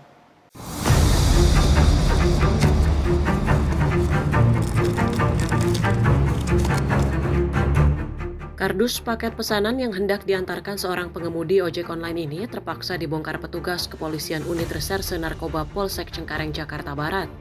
Bukan tanpa sebab, dibongkarnya kardus paket pesanan ini dilakukan lantaran sang pengemudi ojek online inisial FJ ini sebelumnya menaruh kecurigaan dengan isi dalam kardus paket pesanan yang hendak ia kirimkan tersebut. Benar saja, saat dibongkar oleh petugas kepolisian, ternyata isi dalam kardus paket pesanan tersebut didapati klip plastik berisi narkoba jenis sabu dengan berat 1 gram lebih yang dikamuflase ke dalam bungkusan makanan ringan biskuit.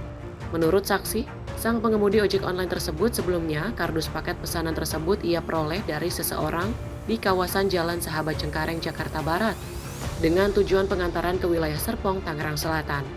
Namun di tengah perjalanan Fajar curiga dengan isi kardus paket pesanan yang sangat ringan dibawanya. Atas kecurigaannya tersebut, lalu dirinya langsung melaporkannya ke pihak kepolisian Polsek Cengkareng. Jadi saya dapat paket dari daerah Sahabat, belakang Samsat Barat ya. Dapat paket 2 sen ke arah Serpong. Tempatnya di Samsat, Jakarta Barat, maju dikit ada jembatan penyeberangan. Barangnya saya sempat berganjal hati gitu ya. Saya terima, saya ambil paketnya, saya jalan. Pas pertengahan jalan itu saya sempat buka paketnya dan ternyata isinya barang narkotika sejenis sabu 1 gram lah. Terus setelah saya konfirmasi ke pihak kepolisian terdekat untuk memproses itu lagi, Polsek Cengkareng. Lalu untuk menindaklanjuti untuk pengembangan. Terus penerima di daerah Taman Gria Lota, BSD Tangerang Selatan. Sementara itu, pihak kepolisian Polsek Cengkareng membenarkan viralnya video temuan narkoba jenis sabu di dalam bungkusan makanan ringan biskuit tersebut. Menanggapi kasus viral ojek daring yang ditangani oleh Polsek Cengkareng, saat ini kami masih melakukan penyelidikan dan melakukan pengejaran terhadap pemilik barang tersebut. Barang yang ditemukan oleh ojek daring itu apa? Barang tersebut berupa narkoba. Atas kasus temuan narkoba jenis sabu di dalam bungkusan makanan ringan biskuit ini, kini pihak kepolisian tengah melakukan penyelidikan untuk mengungkap siapa pemilik maupun pemesan barang haram narkoba yang menggunakan jasa ojek online tersebut. Tim kontributor Simpo TV melaporkan. Informasi tadi pemirsa sebagai penutup jumpa kita kali ini dalam Menyapa Indonesia Malam. Saya Selis Regar mewakili kru yang bertugas pamit undur diri. Terima kasih dan sampai jumpa.